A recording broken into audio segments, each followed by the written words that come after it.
ከጨለማው ዓለም ገዥ በታች አይደለም። እና ምንድነው ታዲያ የት ነው ያለው ብለን ስናይ ከክርስቶስ ጋር ነው አብሮ ነው ያለው።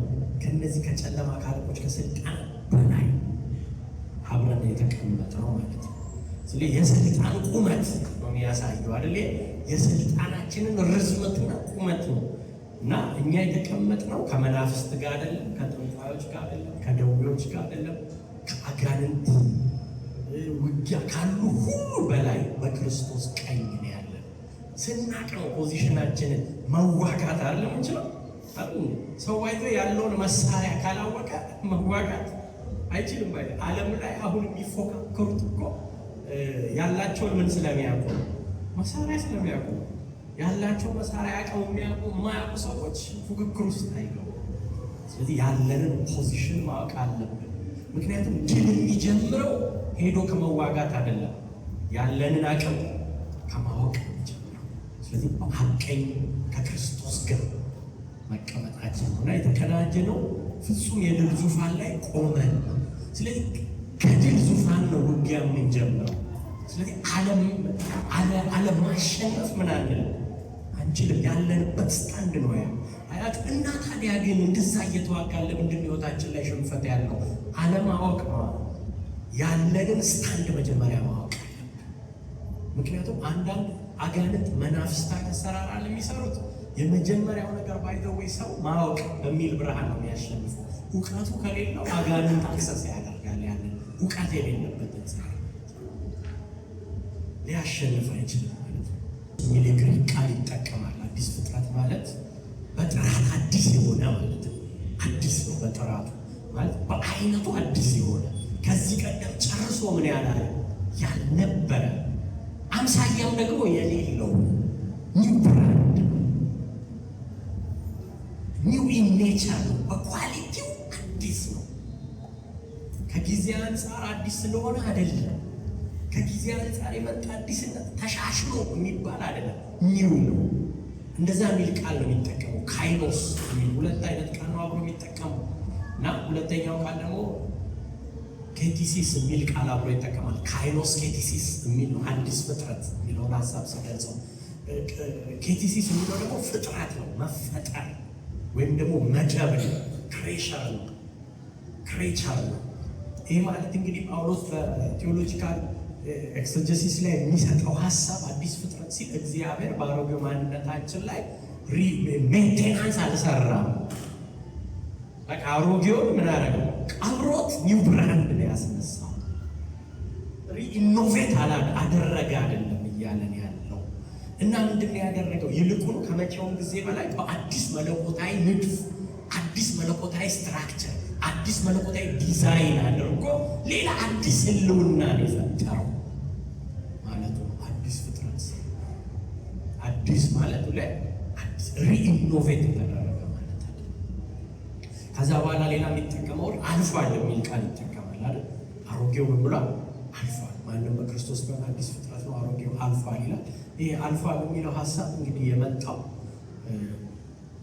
ይሄን ተመሳሳይ ሌላ የግሪክ ቃል ይጠቀማል። ሙሉ በሙሉ ይሄ መሻር ማለት ነው፣ መደምሰስ፣ ኤግዚስታንስ የለውም። አሮጌው ጨርሶ እንዳይመለስ ሆኖ ምን ማድረግ?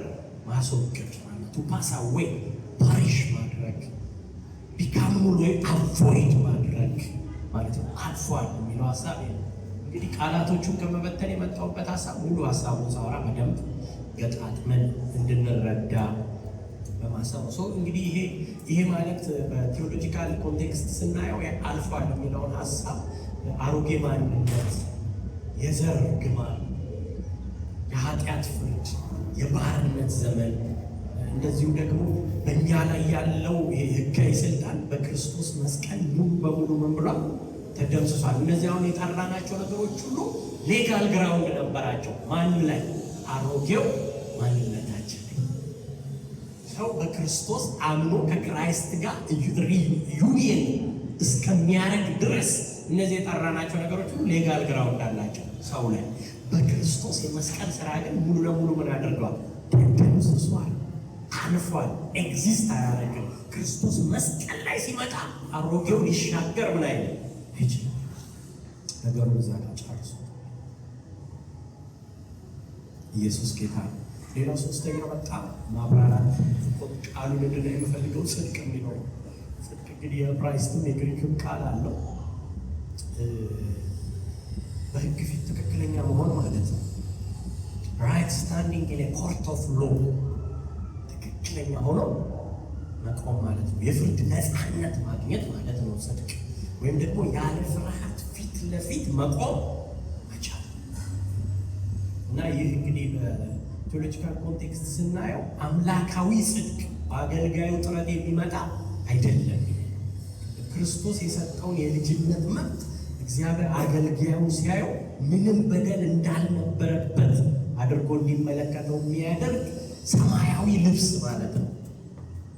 ሰውየው እኮ ብዙ ነገር አለበት፣ ምንም እንዳላረገ ግን ሆኖ የሚያሳየውን ምን ማድረግ በክርስቶስ በኩል ተቀብሎ እግዚአብሔር ፊት ለፊት የመቆም መብት ማለት ነው። እና እንግዲህ ይህንን ስናስብ ታላላቅ ምሁራኖች ብዙ ነገር ይላሉ በክርስቶስ ላይ ስላለን ማንነት ሲያወሩ። በጣም የምታውቁት የፕሮቴስታንት ተሐድሶ አባት ተብሎ የምታውቀው ማርቲን ሉተር ሲናገር ታላቅ ልውውጥ ነው፣ ግሬት ኤክስቼንጅ ነው የሆነው ይላል። በሰውና በክርስቶስ መካከል ያለው ነገር የሆነው ምንድን ነው? አሮጌውን ነገር ክርስቶስ ጠቅልሎ ምን አደረገው? ወስዶት አዲሱ ደግሞ ክርስቶስ ነገር ወደ ሰው ኤክስቼንጅ ነው የሆነው ብሎ ያን ሀሳብ ያቆላል። አጉስጤኒዮስ የሚባልም እንደዚሁ ደግሞ ምን ይላል? አገልጋይ ማንነቱ ከታሪኩ መለየት እንዳለበት ያስባል እና ምን ብሎ ይላል? እግዚአብሔር ሰውን ለመታደግ ራሱን ዝቅ አደረገ ይላል እና መለኮታዊ ተሳትፎ ነው የሆነው። የሰው ልጅ መለኮታዊ ምንድን ነው የሆነለት? ተሳትፎ ነው የሆነው እና በክርስቶስ መሳተፍ ቻለ፣ ክርስቶስ ውስጥ ገባ የሚል ሀሳብ እንደዚሁ የተለያዩ ምሁራን የሚያነሱት ሀሳብ አለ። እንግዲህ ይሄንን ሀሳብ ስናይ ሕጋዊ ማንነት ምን ማለት ነው የሚለውን ቴዎሎጂካል አናሊሲስ ይባላል። ይሄንን ማየት ግድ ይለናል ማለት ነው። አገልጋይ በማንነቱ ላይ ጠንካራ መሰረት እንዲኖረው ሁለት እውነታዎች መካከል ያለውን ልዩነት ማወቅ አለበት። ሁለት እውነታ፣ አንደኛው ሕጋዊ ማንነቱን ማወቅ አለበት። ሌጋል ስታተስ ነው። ፖዚሽኑን ማወቅ አለበት። ሕጋዊ ማንነቱ ራሱ ሰርቶ የሚያመጣው አይደለም፣ ራሱ ሆኖ የሚያመጣው ነገር አይደለም። የሚሰጠው ነው፣ ሕጉ የሚፈቅድለት ነው። ሌጋል ነው፣ ባለመብት ነው። ይህ በመስቀል ስራ የተጠናቀቀ ነው። ፍጹም የማይለወጥ የሰማይ አቋም ነው። ለማ የተሰጠ? ለእኔና ለእናንተ የተሰጠ። አንደኛው ይሄ ማወቅ ያለ፣ አንተ በክርስቶስ ጻድቅ ነህ፣ በክርስቶስ የተቀደስሽ ነሽ፣ የሰማይ ዜጋ ባለስልጣን ነሽ ስትባይ ይህንን አቋም መውደቅ፣ መድቀም፣ አንዳንዴ ማዘን፣ አንዳንዴ መዛል ሊለውጠው ምን አይችልም። ለምሳሌ እዚህ ምድር ላይ ባላችሁ ዜግነት ወይ ኢትዮጵያዊ ወይ ኤርትራዊ ናችሁ አይደል? ያን ያገኛችሁት በቃ ኤርትራ ሀገረ መንግስት ኤርትራዊ ሊያደርግ ይችላል ብሎ የሚያስበው ኳሊፊኬሽን ምን ስላደረጋችሁ ስላሟላችሁ ነው። ኢትዮጵያም እንደዚህ እና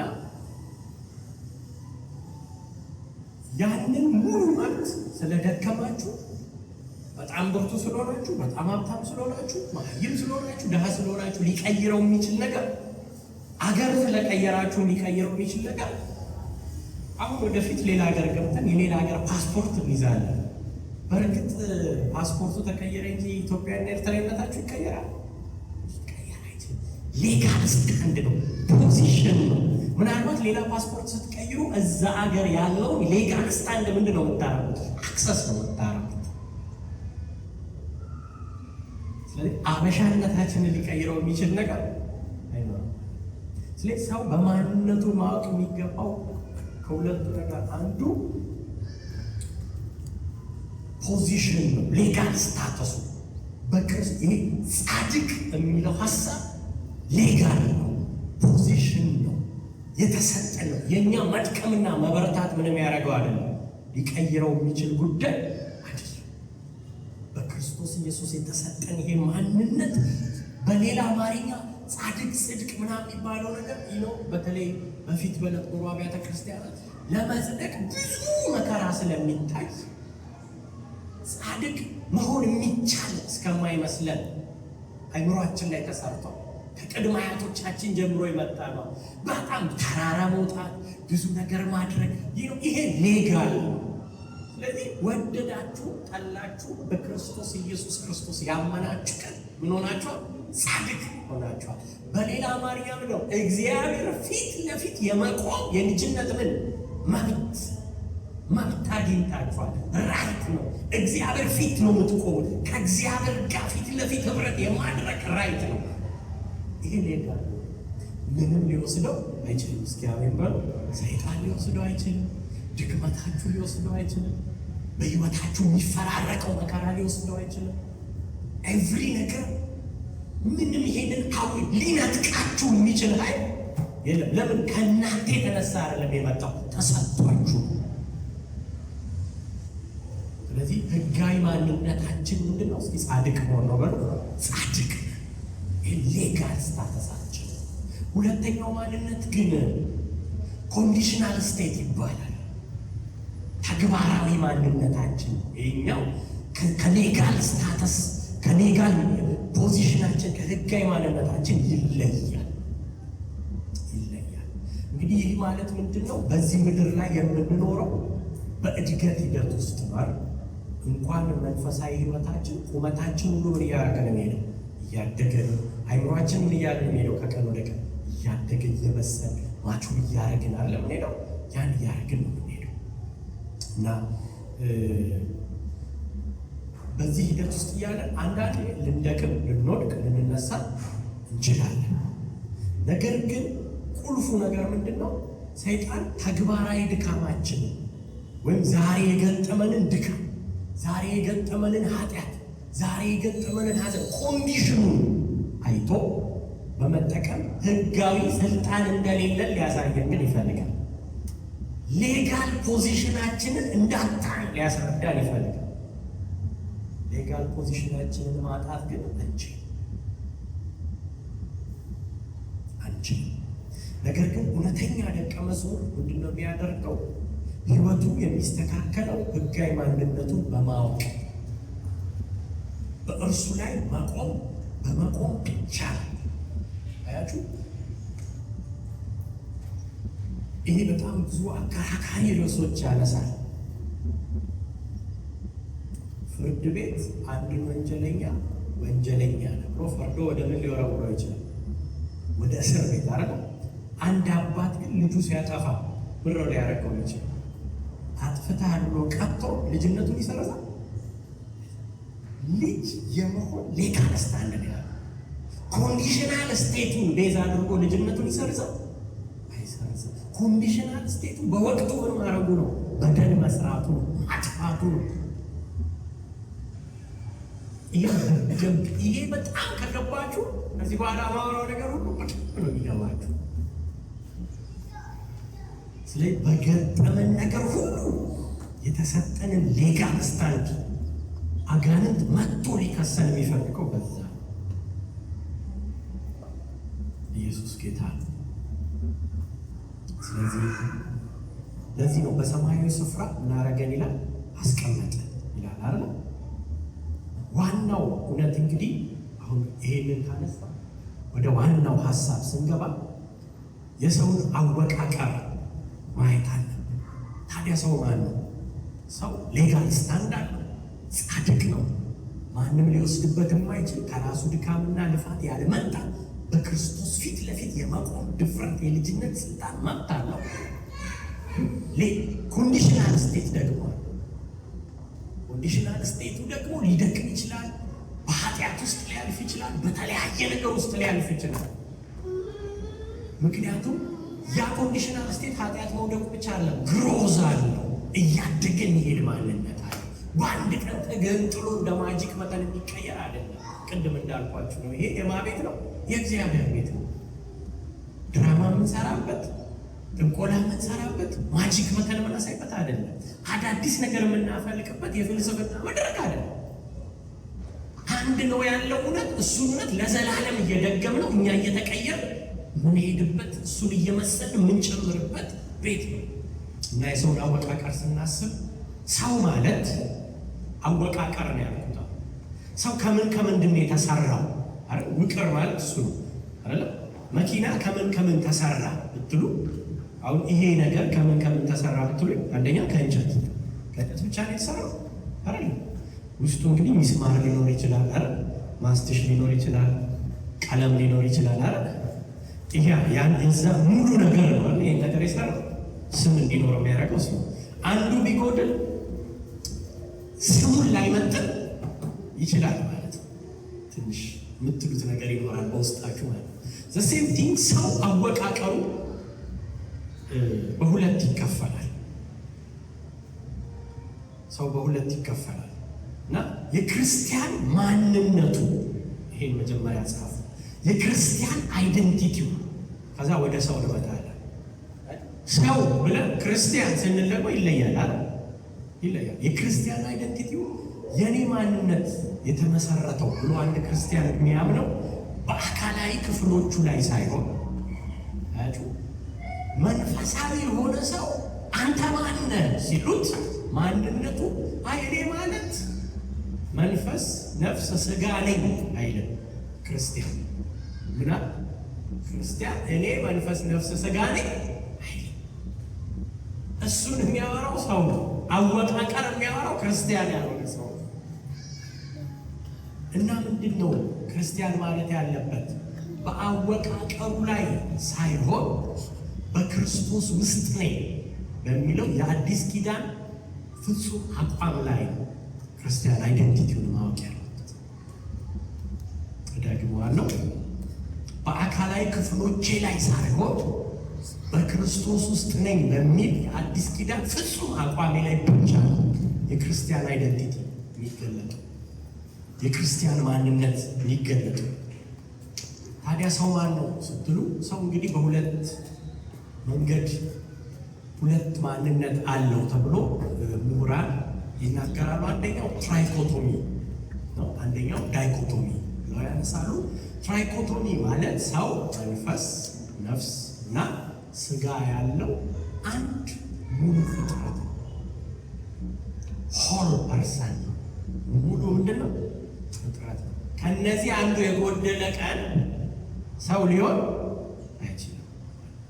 ሶስቱም ይሄ ትራይኮቶሚ የሚያነሳው እና እንግዲህ በቤተ ክርስቲያን ታሪክ ውስጥ የሰውን አመለካከት እንዳልኳችሁ በሁለት ከፍለው ይታያል እና ሰው መንፈስ፣ ነፍስ፣ ስጋ የሚለው ዋና ማረጋገጫችን ከመጽሐፍ ቅዱስ አንደኛ ተሰሎንቄ ምዕራፍ 5 ቁጥር 23 ነው። መንፈሳችሁ፣ ነፍሳችሁ፣ ስጋችሁ ምን ይበል? እግዚአብሔር አምላክ ምን ይበል? ይቀድስ አይደል ያለ የሚለው ሐሳብ። ስለዚህ እንደዚሁም ዕብራውያን 4:12 ላይ ነፍስንና መንፈስን ምን እስኪለይ ድረስ ይላል። ስለዚህ ሰው መንፈስ፣ ነፍስ፣ ስጋ ውቅር ነው ማለት የሶስቱ ውጤት ነው። እግዚአብሔር ሰውን ሲሰራው ከነዚህ ሶስት ኮምፖነንት ምን አድርጓል? አድርጎ ነው የሰራው እና እኛ ባደግንበት ረጅም ጊዜ ባመንበት መሰረት እንግዲህ ትራይኮቶሚ በራሱ ስህተት አይደለም፣ መጽሐፍ ቅዱሳዊ ድጋፍ አለው። ነገር ግን ሰው መንፈስ ነው፣ ነፍስ አለው፣ በስጋ ውስጥ ያድራል የሚል ደግሞ አገላለጽ አለ አይደለም? ግልጽ አይደለም? ይሄኛው አገላለጽ ጥንቃቄ ካልተደረገበት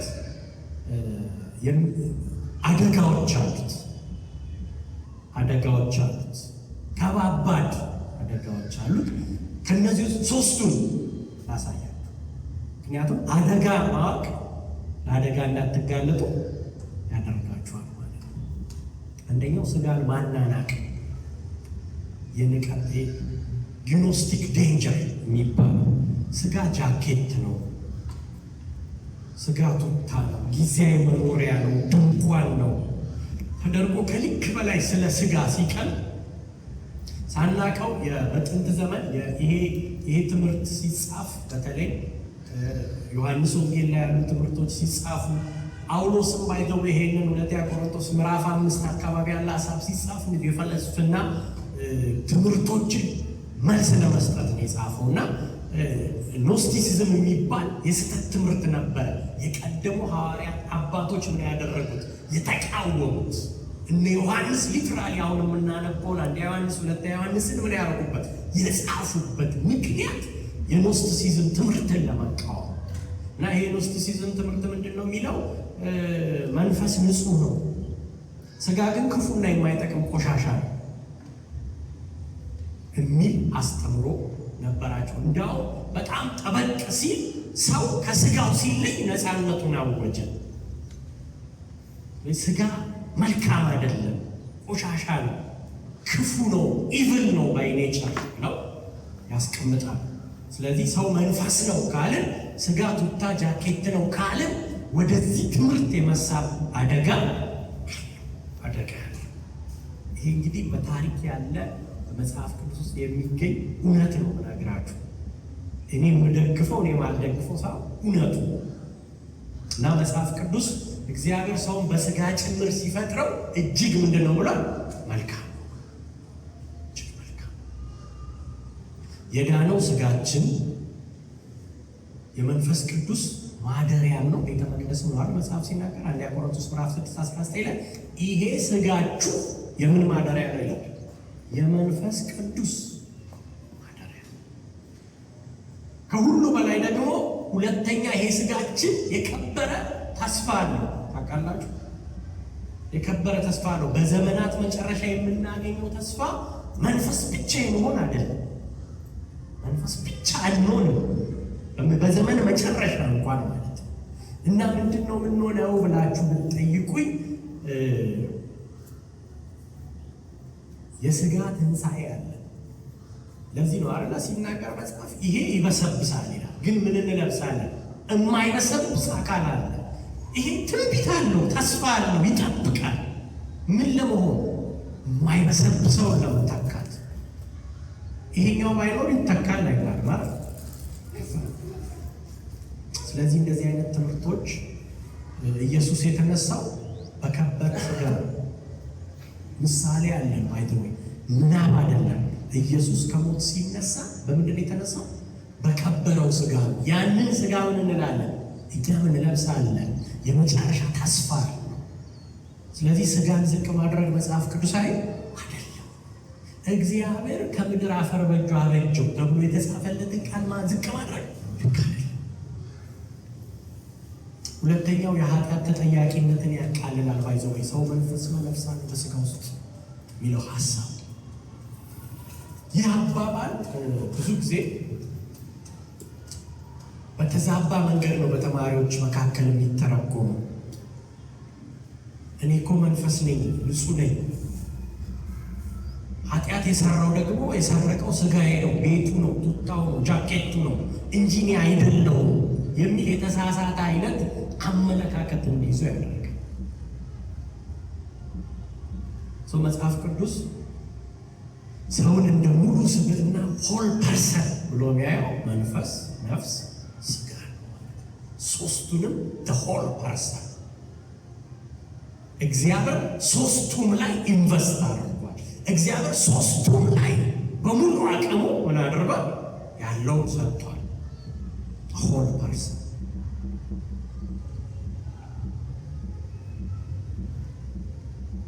ሌላው ሶስተኛው አደጋ በቃላት ላይ ጥብቅና የሌለው ድንበር ማበጀት። ለምሳሌ ነፍስና መንፈስ ትራይኮቶሚ ደግሞ የሚባለው ማርያም ለምሳሌ ነፍሴ ጌታን ታከብራለች፣ መንፈሴ ደግሞ ምትላለ ሐሴት ታደርጋለችና የውስጧን ሁለቱንም ቃል የተጠቀመችው የውስጧን ማንነት ሪፕሬዘንት ለማድረግ ነው ያን የተጠቀመችው። ሉቃስ ምዕራፍ 1 ቁጥር 46 ላይ ደስ ናይ እና ውስጣዊ ስሜቷን በተጓዳኝ ነው አይደል የተጠቀመችው። እና እና ይሄ ነገር ከክርስቶስ ማንነት ጋር አይጋጭም ወይ ብለን ስናስብ ከክርስቶሎጂ ጋር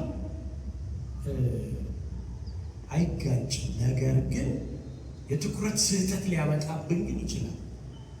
ፎከሳችንን ሽፍት እንድናደርግ ግን ሊያደርገን ይችላል። ባይ ኔቸር ኢቭል ላይሆን ይችላል ፍሬዙን ስንጠቀም። ግን እነዚህ ሶስት አደጋዎች ግን አሉት። አደጋዎቹ ግን ወቋቸው አንድ ክርስቲያን እኔ ማን ነኝ ብሎ ሲጠይቅ መጽሐፍ ቅዱስ የሚሰጠው ቅድሚያ መልስ አካላዊ ውቅሩን አይደለም። እኔ መንፈስ ነኝ ነፍስ አለኝ እያለ እንዲል አይደለም። ክርስቲያን አንተ ማን ነህ ተብሎ ሲጠየቅ መጽሐፍ ቅዱሳዊ ቀዳሚ መልሱ የሚለው የኪዳን አቋም ነው። ኮቨናንት ስታተሱ ነው የሚያወራው። እኔ በክርስቶስ ውስጥ ነኝ። ዩኒየን ዊዝ ክራይስት አለኝ። ክርስቲያን የሆነበት ምክንያት ያለ አለዚያ ክርስቲያን ካልሆነ ይሄን ሊያወራ አይችልም። ስለዚህ ክርስትና አንተ ማን ነህ ተብሎ ሲጠየቅ እኔ ማለት እንትን ነኝ የሚል አወቃቀር እንዲያወራ አይደለም ክርስቲያን የተጠራው። ከክርስቶስ ጋር ያለው እኔ በክርስቶስ ውስጥ እንዲህ ነኝ፣ ክርስቶስ በእኔ ውስጥ ይሄ ነው የሚለውን ነው ማውራት ያለበት። ምክንያቱም ቅድም በትነን አይተናል አይደል? አዲስ ፍጥረት ምንድን ነው? አልፏል የሚለው ምንድን ነው አይደል? ስልጣን ምንድን ነው? በሰማይ የሚለው ምንድን ነው ብለን በደንብ አይተናል። ዊች ሚንስ እነዛ ነገር ጽድቅ ምንድን ነው የሚለውን አራተኛ አይተናል። እነሱ ነገሮች በደንብ አሁን የማወራ ነገር በደንብ ሴንስ ይሰጣል። ምክንያቱም ሰው ኮቨነንቻል ስታተሱን ነው ማውራት ያለበት። አሮጌው ምን ብሏል ብለን ደምድመናል። አልፏል፣ ተደምስሷል፣ ሊመጣ አይችልም። ኒው ብራንድ ነው። ኒው ብራንድ ከሆነ ደግሞ ውቅር አይደለም የሚያወራው። ኒው ብራንድነቱን ያገኘው በማን ነው? በክርስቶስ ኢየሱስ። መነሻው ያለው አንተ ማነህ ሲባል መነሻው ነው። ማንነት መነሻ ነው አይደል? ምንጭ ነው አይደል? መፍለቂያ ነው። ስለዚህ ከክርስቶስ ተፈጥሮ ጋር ያለውን ትስስር ስናይ የኛ ክርስትና የኛ ትምህርት መነሻው መድረሻው ሁሌ ማን ነው? እስኪ ኢየሱስ ክርስቶስ በለው። ምንም ትምህርት ክርስቶስ ላይ ተነስቶ ክርስቶስ ላይ ማይጨርስ ከሆነ ለካለ ኢየሱስ ላይ ኢየሱስ ደግሞ እውነተኛ አምላክ ማለት እውነተኛ ደግሞ ሰው በአንድ አካል ምን ነበረ? ሁለትም ነበረው ተፈጥሮ ነበር። ኢየሱስ እውነተኛ አምላክ ነው፣ እንደገና ደግሞ እውነተኛ ሰው ነበር።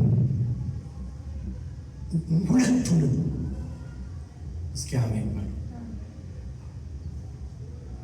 እና ለዚህ ነው ኢየሱስ በምድር ላይ ሲመላለስ እውነተኛ ሥጋና ደም ነበረው። ሊትራሊ እኔና እናንተ ያለንን ሥጋና ደም ነበረው። ለዚህ ነው ዮሐንስ ላይ ምዕራፍ 1 ቁጥር 14 ቃልም ምን ሆነ ነው የሚለው? ሥጋ ሊትራሊ ሥጋ ሆነ ያስቀምጡ። ስለዚህ ሰው መንፈስ ነው፣ ሥጋው ግን መኖሪያ ቤት ብቻ የሚለው አገላለጽ ያልኳችሁ ቅድም 3 አደጋዎች አሉት። አገላለጹ ሰው በጣም አንዱን ነገር ኤክስፕሌን ለማድረግ ሊጠቀምበት ይችላል፣ ክፋት የለውም። ነገር ግን ያ ነገር ሲጠቀም እነዛ 3 አደጋዎች ካላወቀ ፎከሱን ሚስ ያደርጋል ማለት ነው። እና አሁን አየር ላይ የምታዩት በሙሉ ነገር ፎከስ የመሳት ጉዳይ እንጂ የቃላት መጥፎና ጥሩ የሆኑ ጉዳይ አይደለም። ስለዚህ ሥጋ እውነተኛ የሰው ተፈጥሮ አካል አይደለም ወደሚል ስህተት ሊወስድን ይችላል ማለት ነው። ወደዛ ጽንፍ ከተወሰደ ደግሞ ሄዶ እንደገና ክርስቶስ እውነተኛ ሰብአዊነትን መካድ ላይ ያደርሰናል ማለት ነው። ኢየሱስ ሥጋ ለብሶ ምድር ላይ መጣ የሚለውን ትምህርት እንድንስት ምንም ነገር ኢየሱስ ላይ እንድትስቱ ካደረጋችሁ መጽሐፍ ቅዱሳዊ አይደለም፣ ከእግዚአብሔር እኔም አይደለም ማንም መደራደሪያችሁ መሆን ያለበት ያ ነው። ትዝ ይላችኋል። አይ ቲንክ ዮሐንስ ምዕራፍ 5 ላይ ነው ያቺ ሴት ሳምራዊቷ ሴት አረ ኢየሱስ ኮሚኒኬት አረጋት ሮጣ ሄደች አይደል? ስለ ባሎቿ ከጠይቃት በኋላ ጉዴን የነገረኝን ያረጉትን በሙሉ ያስረዳኝን ልንገራችሁ ብላ ሰብስባ መጣች። እና ያቋታል እኮ የምትታመንም አይደለችም፣ ሞዴልም አይደለችም አይደል? እዛ አካባቢ ለእነሱ ግን በቃ ማን ነው ብለው መጡ። ከሰሙ በኋላ ለእሷ ያሏት አንድ ነገር አለ። ትክክለኞች ናቸው እነሱ። አንቺ ናምሽም ከዚህ በኋላ አንቺ ስላልሽው እውነቱን አግኝተነዋል። ከእውነቱ አፍ እውነቱን ሰምተናል። አሁን ብንሞት ብናምን ብንከተል እድሜያችንን ብንከሰክሰው ከምኑ አንጻር ነው? ከኢየሱስ ከራሱ ምን ብለናል? ሰምተናል። እውነተኛው ነገር ከክርስቶስ ጋር ማንም ትልቅ ሰው ምንም ሊል ይችላል። ከክርስቶስ አንጻር። ስለዚህ ይሄ አሁን ያነሳሁት ነገር በጣም ሲሪየስ ነው። የክርስቶስን ሂዩሚሊቲ ሊያስክድ ይችላል። ሰው መንፈስ ብቻ ሰው በሆል ፐርሰን ነው። ሰው መንፈስ፣ ነፍስ፣ ስጋ፣ ውቅር። አይ ቲንክ ጥያቄ እንደሚኖራችሁ አስባለሁ። አነሳለሁ በደንብ ጥያቄ እና ግን እነዚህ የሶስቱን ሰው ልኬቶች ተግባርና አቅጣጫ ዝምዬ ነካ አድርጌ ልለፍና ወደ ቀጣዩ እዚሁ ሀሳብ ላይ ቆይ ነው ዛሬ የሚሻል።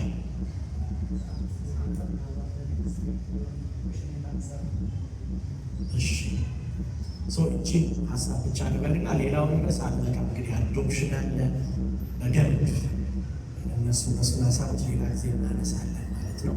እንግዲህ ሰው ስጋ፣ ነፍስ፣ መንፈስ ማለት ክፍሎቹ አይደለ ያልነው።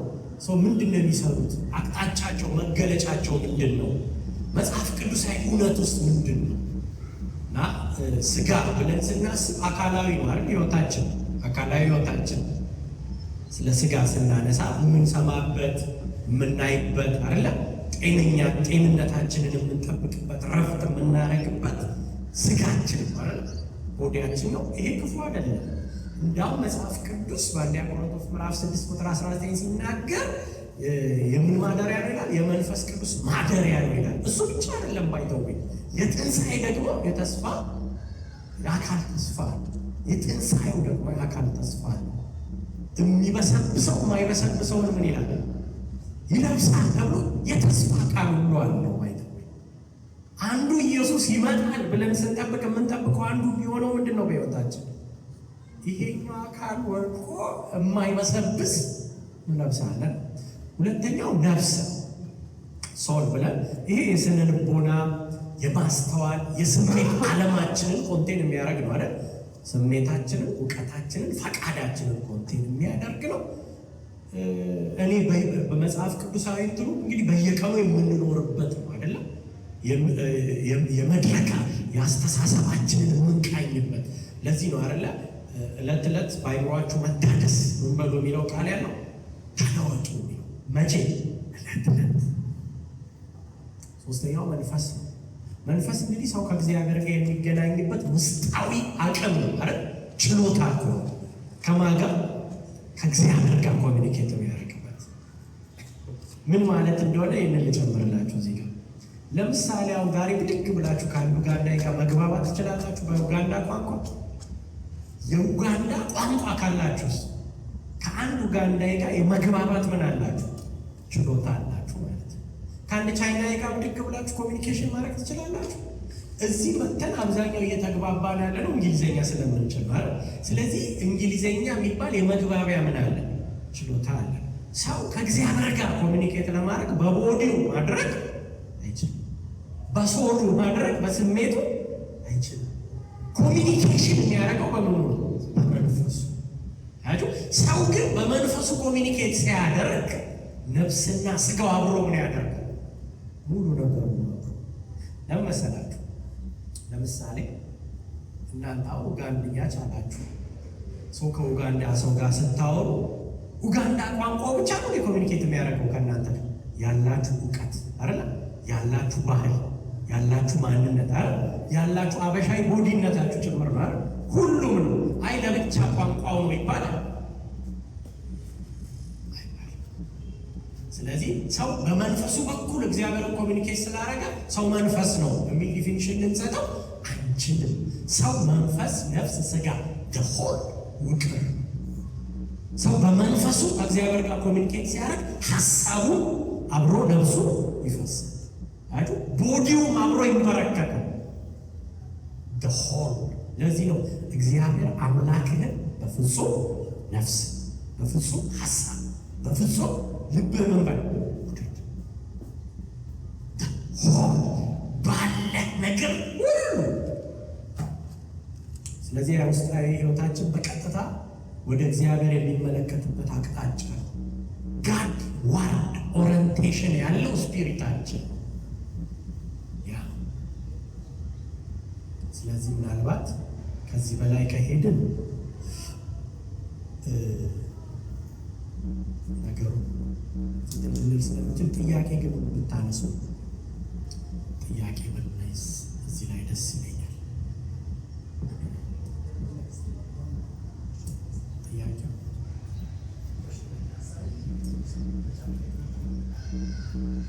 ያላነሳነው ርዕስ ስላለ ይሄኛው ፓርት ላይ ግን እዚህኛው ላይ ብቻ ጥያቄ ብናነሳት ኔክስት ዊክ አዶፕሽን ምናምን ስናነሳ ራሱን የቻለ ሌላ ብዙ ጥያቄ ስላለው አትሊስት እሷን ነገር የዚችኛዋን ሀሳብ ግን ጥያቄ ያላችሁ ሰዎች በፈቃደኝነት እጅ ብታወጡ ጠይቁ። ያላችሁ ጥያቄ በሙሉ ጠይቁ። ጥያቄን ፈጥሬባችሁ ከሆነ ጠይቁ።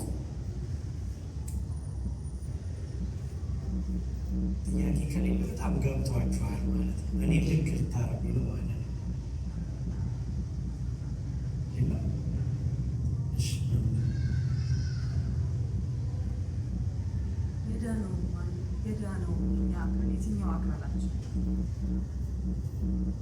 የዳነው የትኛው አካላችን?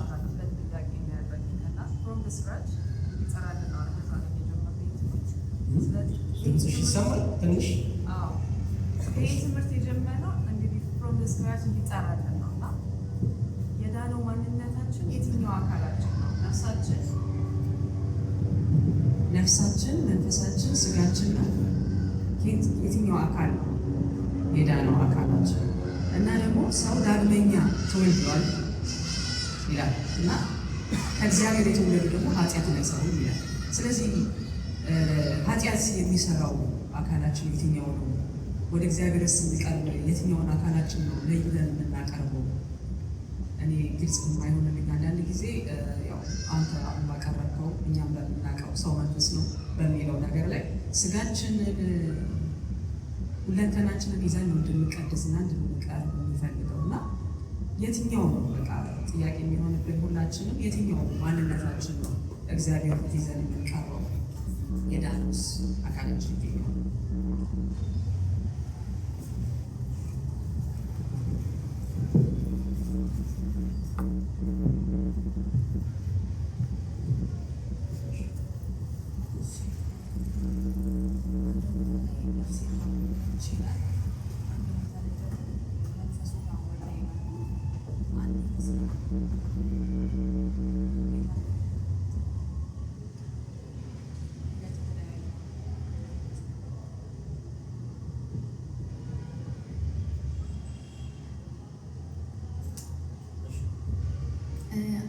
አንድ ቦታ ላይ ደግሞ ከስጋ ከሆናችሁ ስጋ ነው ይላል፣ ከመንፈስ ከሆኑ ደግሞ መንፈስ ነው ይባላል። ይህስ እንዴት ነው?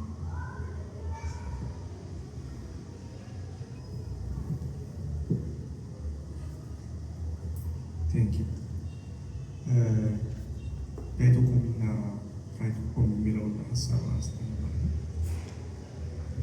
ትራይቶኮሚ የሚለው ያው መንፈስ፣ ነፍስ፣ ስጋ የሚለውን ሀሳብ አብራርተዋል። ዳይቶኮሚ የሚለው ግን አልተብራራም። ሁለት ማለት ነው።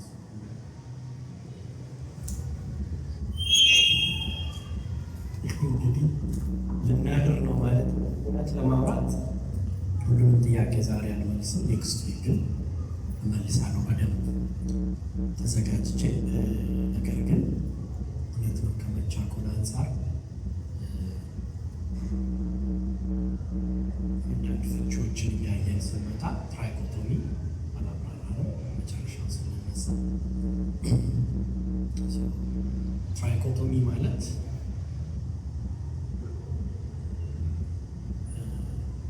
መንፈስ፣ ነፍስ፣ ስጋ ሶስቱ ውቅር ብሎ የሚያስቀምጥ ሲሆን ዳይኮቶሚ ግን ሁለት ብሎ ያስቀምጣል። ይሄ ሁለት ማለት ስጋዊ ውጫዊ አካልና ውስጣዊ ሰው የማይታየውና የሚታየው ብሎ ሊከፍል ማለት ነው። ስለዚህ መንፈስና ነፍስ ስለማይታይ አንድ ናቸው የሚል ምልከታ የሚያስቀምጡ ስነ መለኮታዊ ምሁራን አሉ እና ነፍስን መንፈስን እንደ ተመሳሳይ ቃል ተለዋዋጭ ነው ብለው አሁን ቅድም መንፈሴ ታወቀ፣ ነፍሴ ተጨነቀ። ማርያምም ሉቃስ ላይ ነፍሴ ታከብረዋለች፣ መንፈሴ ምን አረገች? ሐሴት አረገች የሚል ተለዋዋጭ ቃል የሚጠቀሙ መግለጫዎች ናቸውና እነዚህም በተመለከተ እንግዲህ መጽሐፍ ቅዱስ ሌላ ስፍራ ላይ ደግሞ በተለይ አዲስ ኪዳን ላይ እየደጋገመ መንፈስ፣ ነፍስ፣ ስጋ ብሎ በተለይ ደግሞ ዕብራውያን ላይ ቅድም ያነሳነው ሀሳብ ነፍስና መንፈስን ምን እስኪል ድረስ ይላል እስኪለይ ሲል which means እነዚህ ነገሮች ሁለት ናቸው ማለት ነው። የሚለየው የተለያየ ነገር ሲሆን ነው አይደል? የተለያየ ፓርት ሲሆን ነው አይደል? አንድም ፓርት ለሁለት መክፈል ነው የሚባለው አይደል? አንድ ቢሆን መክፈል ነውና በአብዛኛው ትራይኮቶሚ ላይ በተመለከተ ነው። ይሄ ሰው መንፈስ ነው፣ ነፍስ አለበት፣ ሥጋ ውስጥ ያድራል የሚለውን ትምህርት ድራይቭ የሚደረገው ከትራይኮቶሚ ላይ ነው እና እንደ ቤተ ክርስቲያን የኛ አቋም ትራይኮቶሚ ላይ ነው።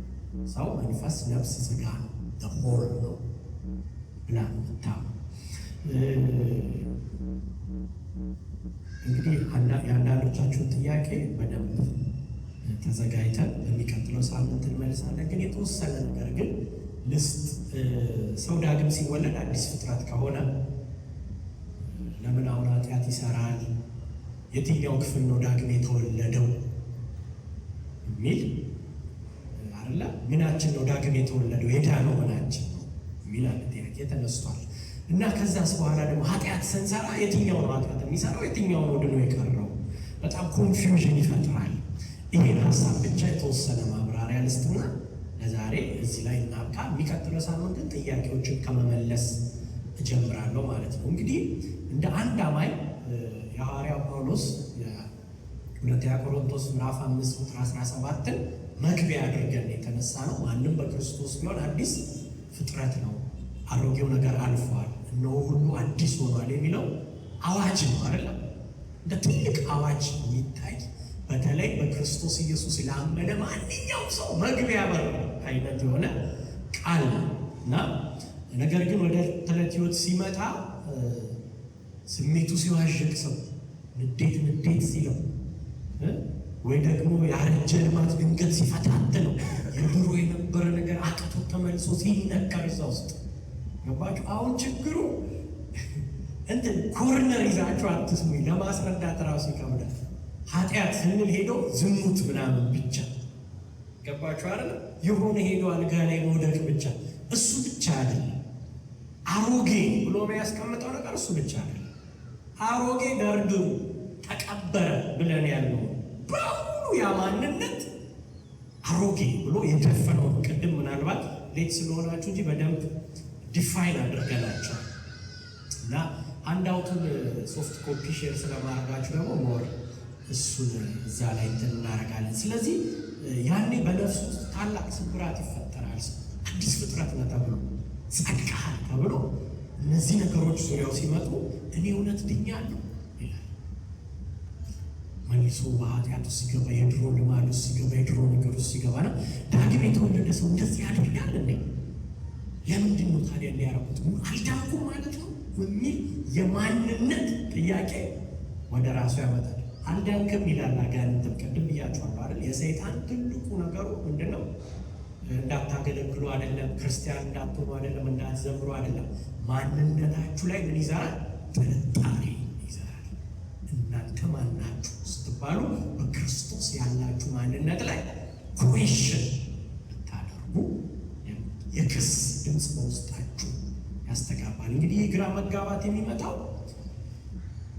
ያለንን የደህንነት ሌጋል ስታንድ ቅድም ዲፋይን ያደረግነው ካለመረዳት በትክክል ካለማወቅ የሚመጣ ነው ማለት ነው። ስለዚህ እንግዲህ ቴዎሎጂካሊ እንግዲህ የመዳናችንን ቅደም ተከተል ላንሳ። 4 አይነት የመዳን ቅደም ተከተል አለ። እነዚህ ከአራት ውስጥ ስፔሻሊ 3ቱን በደንብ ሳሊቬሽን ስናይ ምናችን ሄዳ ነው ለሚለው ጥያቄ ሰው በክርስቶስ ኢየሱስ አምኖ ሲቀበል ጌታ ኢየሱስን ምናችን ሄዳ ነው የሚለው ሀሳብ የመጀመሪያው አማኙ ጻድቅ ብሎ የሚያውጅበት ሕጋዊ ክስተት ነው አይደል? ያለው ሌጋል ስታንድ መብት ነው። ሰው ደግሞ ጥሮ ግሮ የሚያመጣው አይደለም። ጻድቅ ነው በእግዚአብሔር ጸጋ ላይ በፈቃደኝነት ላይ የተመሰረተ የተሰጠን መለኮታዊ ጸጋ ስጦታ ነው። መብት ነው የተሰጠን። ምን የመሆን ጻድቅ የመሆን በእግዚአብሔር ፊት ለፊት ምን የማድረግ የመቆም ምንም እንዳልሰራ ንጹሕ ሆኖ እግዚአብሔር ፊት የመቅረብ። ስለዚህ ሮሜ ምዕራፍ 5 ቁጥር 1 ላይ እንደተጻፈው በእምነት ከጸደቅን በኋላ ከእግዚአብሔር ጋር ምን አለን ይላል? እስኪ ሰላም በሉ። ሰላም አለን። ጠበኞች አይደለንም። ከዚህ በኋላ እኛና እግዚአብሔር መሀል ኢሹ የሚሆን ነገር የለም። ምን ካረግን? በእምነት ምን አረገናል? ጸድቀናል። እስቲ ጻድቅ ነኝ በሉ። ጻድቅ። ስለዚህ ይህ በመንፈሳችን ላይ የተከናወነ ነው። ኢሚዲየትሊ ሰው በክርስቶስ ኢየሱስ ሲያምን መንፈሱ ምን ይሆናል? ይድናል፣ ጻድቅ ይሆናል ማለት ነው። የተጠናቀቀው ግን እዛ አይደለም። በፍጹም የማይለወጥ መለኮታዊ ማህተም ነው። ሊቀየር አይችልም። ይሄ ዳግም ልደት የሚከናወነው መንፈሳችን ላይ ነው። ኢሚዲየትሊ ነው። ስለዚህ ጽድቅ የደህንነታችን ምንድን ነው? እስኪ መጀመሪያ በሉ። መጀመሪያ የደህንነታችን መጀመሪያው ምንድን ነው? እስኪ ጻድቅ መሆን በሉ። ጀመረ። ጻድቅ ሲሆን ምን ማለት? ሳሊቬሽን ጀመረ ስንጸድቅ። ስለዚህ መንፈሳችን ላይ የተከናወነ የመጀመሪያ ቀን ጌታ ኢየሱስን ሰው ሲቀበል ያኔው። ሁለተኛው ግን ሳንቲፊኬሽን ይባላል። የመዳን አካል ቅድስና ብለን የምንጠራው ይሄ ደግሞ የዕለት ተዕለት ምንድነው? ህይወታችን ነው። ኤቭሪዴይ ላይፍ ስታይላችን ነው። በክርስቶስ ኢየሱስ ባመንን ሰዓት ጻድቅ ከሆንን በኋላ ሌጋል ስታንድ ነው። ያ የእኛ ሁኔታ ሊቀይረው አይችልም። መንፈሳችን ላይ የተከናወነው መዳን። ሳንቲፊኬሽን ላይ ስንመጣ ደግሞ ምድር ላይ ስንኖር በየቀኑ የምናሳልፈው የእድገትና የመታደስ ሂደት እያደግን ነው የምንሄደው። ሰው በክርስቶስ ኢየሱስ ሲያምን እድገት ነው የሚጀምረው። ይወለዳል። ከህፃን ከኢንፋንትነት ምን እያደረገ ይሄዳል? በክርስቶስ ግሮው እያደረገ ነው የሚሄደው። የ70 ዓመት ሽማግሌ ጌታ ኢየሱስ ክርስቶስን የተቀበለ ቀን ዳግም ምን ያደርጋል? ህፃን ሆኖ ይወለዳል። ማቹር እያደረገ የሚሄደው ቅድስና ላይ ሳንቲፊኬሽን ላይ ነው ማለት ነው። ስለዚህ መንፈሳችን የጸደቀው እኛ አብሯችን፣ ስሜታችን፣ ፈቃዳችን ወይም ደግሞ ምናችን ነፍሳችን በቃሉ እውነት እየተቀረጸ ክርስቶስን ከክርስቶስ መልክ ጋር የሚመሳሰል የዕለት ተዕለት ጉዳይ ነው ማለት ነው። አያቱ። ስለዚህ ሙሉ ነገር ኮምፕሊት አይሆንም። ጀምረነዋል በጽድቅ። ሳንቲፊኬሽን ግን ኤቭሪዴይ ላይፍ ነው። ለዚህ ነው ሮሜ 12:2 ላይ እኮ ምን ይላል? በልባችሁ መታደስ ምን በሉ ተለወጡ። በልባችሁ መታደስ እየተለወጡ ነው የምንሄደው። አንደኛ ተሰሎንቄ 4:3 ላይ የእግዚአብሔር ፈቃድ እርሱ ምንድን ነው ይላል? መቀደሳችሁ ነው። ሂደት መቀደሳችሁ ነው ማለት ወደፊትም ነው አይደል? ባለው ላይፍ መቀደሳችሁ ፈቃዱ ነው። ሰው ይሄ የዕለት ተዕለት ህይወት ነው። ሶስተኛው የመዳናችን ሂደት ግሎሪፊኬሽን ክብር ነው። የመጨረሻው ተስፋ ነው። ይህ ደግሞ ክርስቶስ በክብር ሲገለጥ ምድራዊ የሚበሰብሰው ስጋችን ቅድም ያለው ተለውጦ ሰማያዊና የማይበሰብስ አካል የሚለብስበት የመጨረሻው የደህንነት ስቴጅ ማለት ነው። ሳሊቬሽን ኮምፕሊት የሆነበት ስቴጅ ክርስቶስ ሲመጣ የደህንነት ምዕራፍ ነው። የፊልጵስዩስ ምዕራፍ 3:1 ላይ ስለዚህ ዳግም ስንወለድ የተለወጠውና ፍጹም የሆነው መንፈሳችን ነው። ፍጹም ሆኖ አሁን ባለንበት ሁኔታ የዳነው ምናችን ነው? መንፈሳችን። እግዚአብሔር ፊት በሙሉ ነፃነት ኮሚኒኬሽን እያደረገ ያለ ኢንዋርድ ጋድ ኦሪንቴሽን ያለው ምናችን ነው? መንፈሳችን። ነፍሳችን ይህ ማሰቢያችን የስሜት ክፍላችን ግን በሂደት ላይ ነው። ይህንን ስንል ስጋችን ደግሞ ወደፊት ምን ያደርጋል? ይህ የሚበሰብሰው ተቀይሮ ምን ያደርጋል? የማይበሰብሰውን ይለብሳል። ሂስቶሪካል ነገር ስናይ በጥንቷ ቤተክርስቲያን በተለይ ደግሞ በ3ኛ በ4ኛው ክፍለ ዘመን የካቲኩመን የሚባል ስርዓት ነበር። እጅግ ጠንካራ ማለት ነው በዛ ዘመን እና አንድ ሰው ክርስቶስን አምኛለሁ ሲል ወዲያውኑ አይጠመቅም።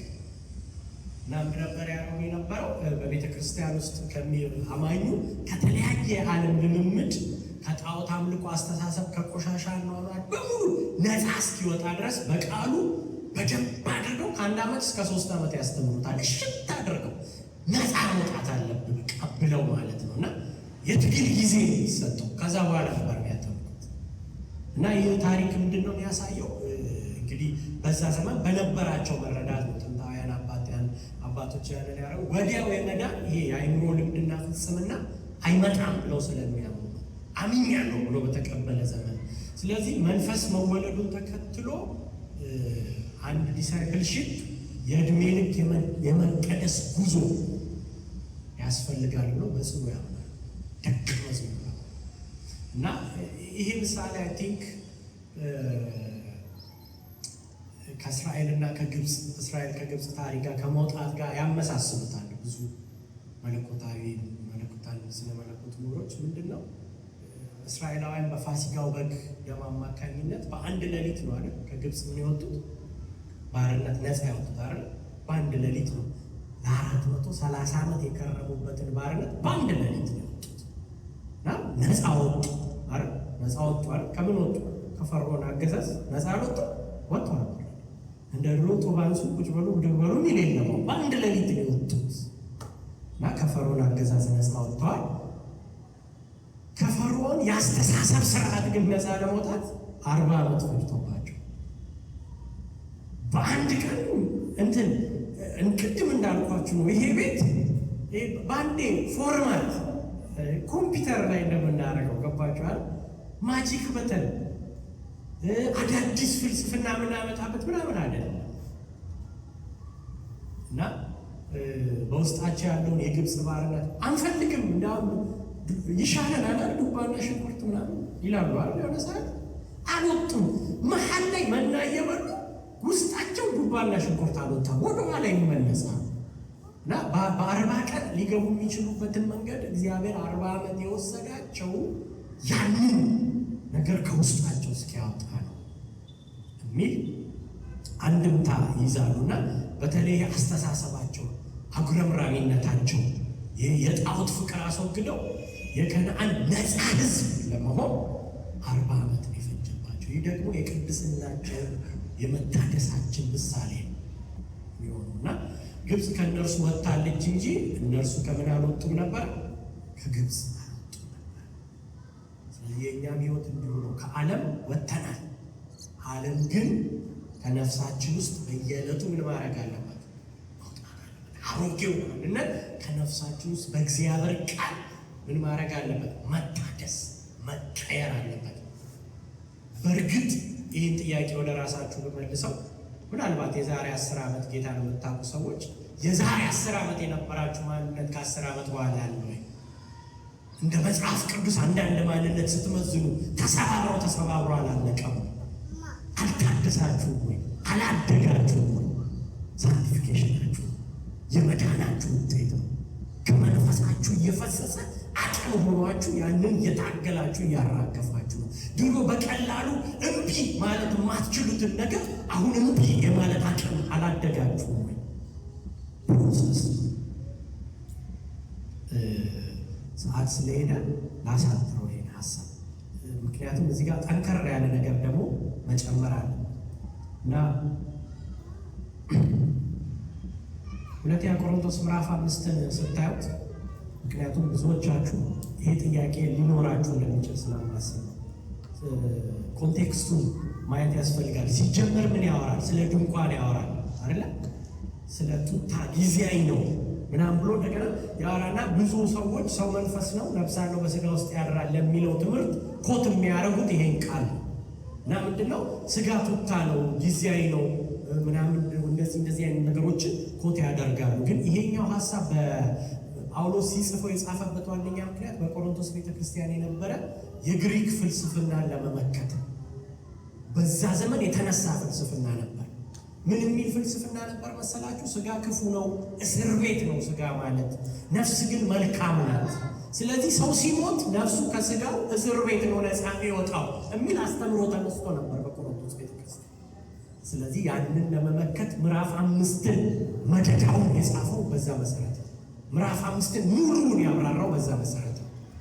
እና ጳውሎስ ራቆታችንን አንገኝም ይላል አይደል? ቁጥር 4 ቁጥር 3 ላይ የሚሞተው በሕይወት ይዋጥ ዘንድ ደግሞ ልንደርስበት እንጂ ልንገፋው አንወድም ይላል። አይ ቲንክ ይሄን ሀሳብ በደንብ ኔክስት ዊክ ተነስቼበት ወደ ቀረው የአራቱ ጥያቄዎች ወደ እናንተ መጣ ደስ ይለኛል። እንጸልይ እስኪ። ሃሌሉያ! እናመሰግናለን እግዚአብሔር ሆይ፣ አባት ሆይ፣ ያለ ድካም ያለ ስራ ያለ ልፋት ጻድቅ እንድንሆን ስለረዳን በአንተ ፊት የመቆም ሌጋል ስታንድ ስለሰጠን ኮንዲሽናል ስቴቶቻችን ሌጋል ስታንዳችንን ሚስ እንድናደርግ ስለማያደርግ እግዚአብሔር ያንተ ብርታት ያንተ ጸጋ ፈሶብን ጻድቅ ስላደረገን ጌታ ሆይ እናመሰግናለን። አባት ሆይ ማንነታችንን በአንተ ያለንን ማወቅ የበለጠ ያለንን ድል ያለንን ፖዚሽን እንድናውቅ ስለሚረዳን እግዚአብሔር ሆይ መንፈስ እንዲያገኘን በኢየሱስ ስም ጸልያለሁ። ከእውቀት ያለፈ የሚፈስ መንፈስ ይግባብን። ከአንተ ጋር የሚያቀርብ ይግባብን። አንተን ኢየሱስን ወደ ማወቅ የሚያስጠጋ ኃይል ይግባብን። እናመሰግንሃለን። ስለነበረን ጊዜ ሁሉ ተባረክ። ክብር ሁሉ ለአንተ ይሁን በኢየሱስ ስም።